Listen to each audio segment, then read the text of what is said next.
Shalom, selamat pagi saudara yang dikasihi Tuhan. Ini adalah hari yang luar biasa, hari yang dijadikan Tuhan bagi kita semua. Satu anugerah bagi kita jika kita bisa mengenal siapa Allah kita, siapa pencipta kita. Mari pagi hari ini kita siapkan hati kita, mendekat kepadanya untuk mendengar suaranya dan juga firman-Nya. Mari kita disiapkan diri kita dengan berdoa. Bapa di surga, Allah yang penuh kasih, pagi hari ini kami datang kepadamu dengan ucapan syukur kami. Kami datang dengan kerendahan hati kami Tuhan, mau mendengar setiap pesan-pesan-Mu pagi hari ini. Berikan kami hikmat dan pengertian, agar setiap kami boleh mengerti setiap kehendak Tuhan dan bisa menjadi pelaku-pelaku kebenaran-Mu. Di dalam nama Yesus kami berdoa dan siap diberkati. Haleluya. Amin. Tema renungan kita pagi hari ini adalah serigala jahat dan serigala baik. Diambil dari Efesus 4 ayat 20-27. Beginilah firman Tuhan. Tetapi kamu bukan demikian. Kamu telah belajar mengenal Kristus, karena kamu telah mendengar tentang Dia dan menerima pengajaran di dalam Dia menurut kebenaran yang nyata dalam Yesus, yaitu bahwa kamu berhubung dengan kehidupan kamu yang dahulu harus menanggalkan manusia lama yang menemui kebinasaannya oleh hawa nafsunya yang menyesatkan, supaya kamu dibaharui di dalam roh dan pikiranmu, dan mengenakan manusia baru yang telah diciptakan menurut kehendak Allah di dalam kebenaran dan kekudusan yang sesungguhnya. Karena itu, buanglah dusta dan berkatalah benar, seorang kepada yang lain, karena kita adalah sesama anggota. Apabila kamu menjadi marah, janganlah kamu berbuat dosa. Janganlah matahari terbenam sebelum padam amarahmu, dan janganlah beri kesempatan kepada iblis. Saudara yang dikasihi Tuhan, seorang pemuda Indian bertanya kepada kakeknya, mengapa dirinya begitu gampang tersinggung dan cepat marah. Ia ingin nasihat kakeknya agar ia bisa mengubah cara perangainya itu. Sang kakek bercerita bahwa dalam diri manusia ada dua serigala yang bekerja, yang mempengaruhi kehidupan kita, yaitu serigala jahat yang selalu berpikir negatif, mudah marah, dan suka berprasangka buruk.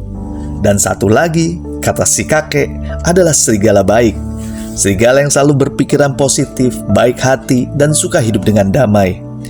Setiap hari, kedua serigala ini selalu berkelahi di dalam pikiran kita. Lalu, serigala mana yang menang? Tanya sang pemuda kepada kakeknya. Serigala yang setiap hari kamu beri makan. Di dalam diri kita ada dua sisi yang bekerja dalam pikiran kita, yaitu sisi baik dan sisi buruk. Mana yang kemudian akan dominan, itu akan menentukan langkah-langkah kita.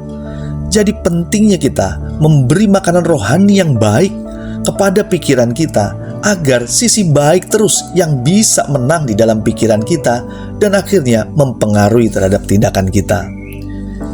Saudara yang dikasihi Tuhan, firman Tuhan tadi mengajarkan kita bahwa kalau kita menjadi manusia baru, maka segala kelakuan baru itu harus muncul di dalam kehidupan kita. Sebagai manusia baru, kita perlu terus membuang sifat-sifat buruk, dengki, iri, prasangka, bahkan dosa-dosa yang kita kerjakan hari-hari ini. Kita harus bertobat agar hidup kita memiliki sifat yang baik, yang sabar, suka berdamai, dan sesuai dengan kehendak Tuhan, yaitu mau menjauhkan diri dari dosa. Firman Tuhan adalah makanan terbaik bagi kehidupan kita, untuk mengubah hidup kita bisa jadi lebih baik dan bisa jadi serupa dengan Kristus. Firman Tuhan ada kuasanya yang sanggup mengubahkan segala kebiasaan buruk kita dan membawa hidup kita semakin baik dan semakin berarti di hadapan Tuhan. Banyaklah kita membaca firman Tuhan, mendengar khotbah-khotbah yang membawa kita akhirnya bisa membawa kemenangan di dalam pertempuran yang terjadi dalam pikiran kita, hingga tindakan kita bisa sesuai dengan kehendak Tuhan. Ingat, jangan beri kesempatan si iblis untuk menguasai kita dengan segala perkara yang dia tawarkan. Lawanlah dengan firman Tuhan. Untuk itu kita perlu belajar dan mengerti firman Tuhan.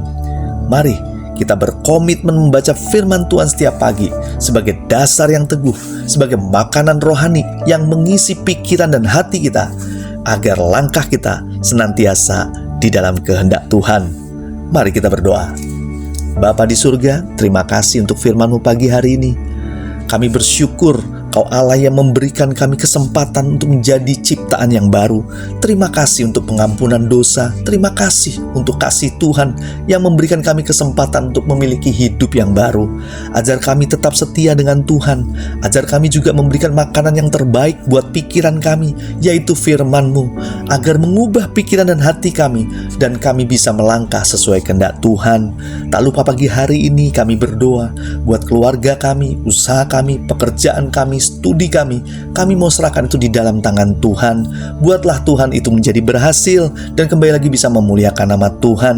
Di dalam nama Yesus kami berdoa dan mengucap syukur. Haleluya. Amin. Selamat beraktivitas. Tuhan Yesus memberkati.